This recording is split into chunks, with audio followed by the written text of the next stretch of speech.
पूरे वर्ल्ड में मून को लेकर के बहुत सारी चीज़ें हैं, चाहे वो हिंदू में हो, चाहे मुस्लिम में हो, किसी भी टाइप में चीज़ें हो। तो आज मैं बात करूँगा थोड़ा सा इन चीज़ों को लेकर के, रमज़ान को लेकर के।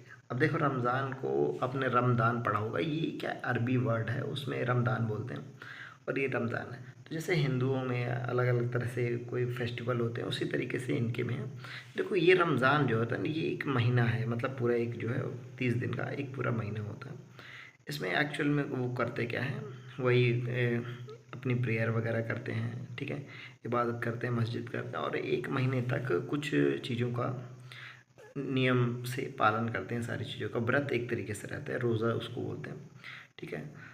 तो कभी कभी खाना पहले खाते हैं, सूर्य उगने के पहले, कभी कभी सूर्य ढलने के बाद, इस तरीके से मतलब होता है। और इस समय भी इनके कुछ और भी बहुत सारे रूल्स होते हैं जो मुझे बहुत अच्छे लगे कि भाई इस टाइम आप ना लड़ाई झगड़ा कर सकते हैं, ना झूठ बोल सकते हैं। ऐसी ऐसी चीज़ें भी बड़ी अच्छी लगी मुझे। मैंने कहा कि यार ये तो बड़ी कमाल कमाल की चीज़ें हैं, ठीक है। इसकी जो शुरुआत हुई थी वो हुई थी मोहम्मद पैगंबर से, ठीक है, और समथिंग 622 ईस्वी के अराउंड हुई थी, 622 ऐसे। और फिर 24 से लगभग अप्लाई होना शुरू हो गया था और उसी वक्त से ये सब की शुरुआत हुई थी। तो काफ़ी बढ़िया मोमेंट है। और जैसे ये एक महीना कंप्लीट हो जाता है तो फिर वही आपकी ईद आ जाती है। इस समय बहुत अच्छी अच्छी चीज़ें आपको उनको करनी ही पड़ती हैं, इस हिसाब से नियम बनाया गया है ताकि आपके दिल साफ़ हो जाएं, आप में शुद्धता आ जाए, मानसिक रूप से हर तरीके से आप बहुत अच्छे हो जाएं। व्रत रखना से देखो बहुत सारे फ़ायदे वगैरह भी होते हैं। तो इस तरह की बहुत सारी चीज़ें होती हैं जो डिटेलिंग में आपको कुछ डिस्क्रिप्शंस में दे दूँगा। कुल मिला के मैं ये कहना चाहता हूँ कि इस धर्म में जो इस्लाम है, इसमें ये कॉन्सेप्ट है रमज़ान का, भाई बहुत ही बढ़िया लगा मुझे। इसमें जब मैं डिटेलिंग पढ़ता हूँ कि भाई इस तरह से आपको व्रत करना है, ये जो फास्ट वगैरह है, ठीक है, रोज़ा रखना है, इसका इस तरीके से पालन करना है, ठीक है। और इनके सबसे बढ़िया जो नियम वगैरह हैं वो भी हैं। हाँ, इसमें और भी बहुत सारी ऐसी चीज़ें हैं जो आपको मना की गई। ना आप लड़ाई झगड़ा कर सकते हैं, ना झूठ बोल सकते हैं, ये चीज़ें मुझे बहुत अच्छी लगी, ठीक है। और खाने पीने में थोड़ा सा कम, मोस्टली तो सारा दिन इसी तरीके से आपको रहना है, ये भी है, ठीक है। और समथिंग ये एक महीने चलता है। इसकी अलग अलग तरह से मान्यताएँ हैं कि जैसे आपने कुछ गलतियाँ कर दी हों तो आपके यहाँ पर ये दूर हो जाएंगे।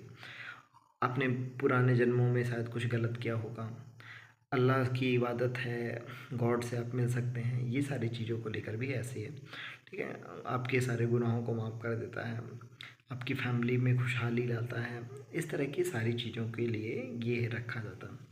तो काफ़ी बढ़िया लगा मुझे, ठीक है। हाँ, इसको अलग अलग जगह में अलग अलग मनाते हैं। जैसे अपने यहाँ पर इंडिया में मोस्टली क्या है, इनका जो हिजरी कैलेंडर होता है उसमें 9वें महीने में ये मनाते हैं, सेलिब्रेट करते हैं, ठीक है। तो समथिंग 30 दिन चलता है ये, और फिर 31वें दिन की पहली 31वां दिन जो आएगा उस नेक्स्ट मंथ का पहली तारीख, उसी को हम ईद सेलिब्रेट। ये अलग अलग जगह में अलग अलग हो सकता है। जैसे कि मुस्लिम कम्युनिटी चारों तरफ फैली हुई है पूरे वर्ल्ड में, तो भाई किसी जगह कहीं दिखा, कभी 2 दिन बाद दिखा, कभी 4 दिन बाद दिखा, तो मतलब इसकी कोई फिक्स डेट नहीं है कि इसी दिन को होगा।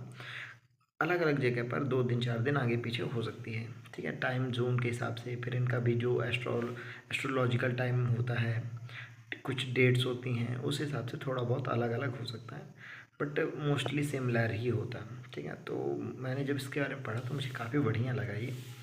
आपको भी कुछ ना कुछ चीज़ें पता होंगी इसके बारे में, तो भाई जो भी जानकारी हो, ठीक है, तो मुझसे शेयर ज़रूर करना।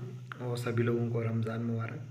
इससे पहले भी मैंने एक इस्लाम पर, ब्यूटी ऑफ इस्लाम पर वीडियोस बनाया था, तो हो सकता है कि उसमें कुछ कमियां रह गई हों, तो वो आप लोग मुझे हेल्प करना और मुझे बताना कि क्या क्या रह गया है। तो मैं नेक्स्ट टाइम इन सारी चीज़ों को कवर करूँगा और अपनी वीडियोज़ में और अच्छे तरीके से बताऊँगा। चलिए, मिलेंगे अगले वीडियो में।